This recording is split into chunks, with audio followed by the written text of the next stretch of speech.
I think what schools aren't doing right at the moment is they're not paying careful attention enough to the growth of young people as learners.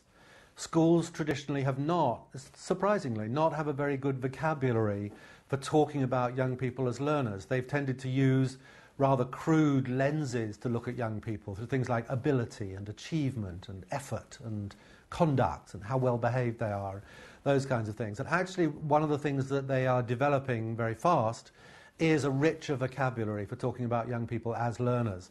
So using language like becoming more inquisitive, learning to ask better questions, becoming better at collaborating with other people. For example, when they write reports, actually picking up and naming the qualities that they say they value and weaving those into the working practices of the school.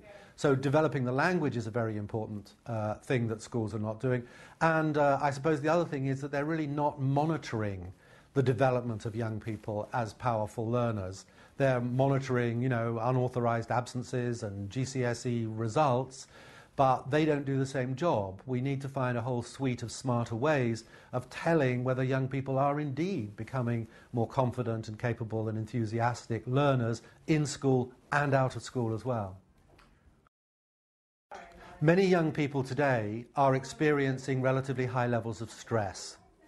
You see that in their acting out, in the recklessness, in the levels of anxiety and depression, in the horrifying levels of self-harm in young men as well as young women.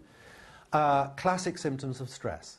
Stress is what happens when people experience a level of demand in their lives which significantly exceeds the resources that they believe they have to cope with those demands.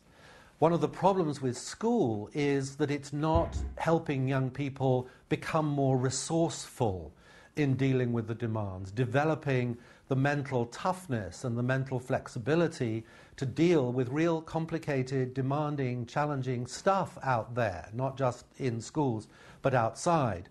And worse than that, many young people, we can tell from the thousands of calls to Childline, exam time every year, many young people are experiencing school predominantly as another heavy weight on the demand side of their lives. And I think we really have to shift that around, because it's the fundamental responsibility of education to be building that resource. Education is a preparation for the future, and handing on the treasures of the past is always instrumental, is always subordinate to that goal. And if we're not actively building young people's confidence and capacity to learn and to cope with difficulty, and instead are simply making their lives more stressful and more demanding, then I think we've really lost our way in education, and we need to get back on track pretty rapidly. And that's what the kinds of things I'm talking about are designed to do. Parents can make an enormous contribution to helping to build the mental toughness and the mental flexibility which their children are going to need. And it's not very difficult. Simply asking children, inviting them to ask good questions, to ask better questions, asking them whether they asked good questions in school, rather than asking them what they did in school or what did you learn today, which usually gets a rather minimal answer from young people. Making the home more of a learning environment. So actually modelling, parents modelling, for example, what we don't know, what we're finding out, what we found hard, talking about their own learning journeys and involving aunts and uncles and grandparents in that linguistic medium of talking about learning stories and overcoming difficulties and so on. And I think one of the other big things that parents can do and sometimes get wrong is always talking to their young people as if learning was something that they could get better at, and as if finding things difficult or making mistakes were simply temporary experiences on the way to becoming more competent. One of the pitfalls that parents sometimes fall into, as well as teachers, is assuming that if a child can't do something now, that means they lack the ability to do it, particularly things like writing and mathematics and English and so on.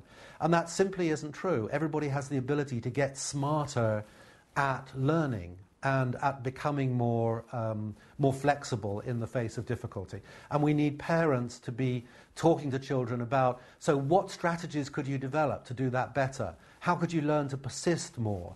And not saying, never mind, sweetheart, you're never going to be a rocket scientist, which is sort of saying there's no point in you trying because you haven't got it in your genes. It's a counsel of despair, really. And that really doesn't help people develop the enthusiasm to grow.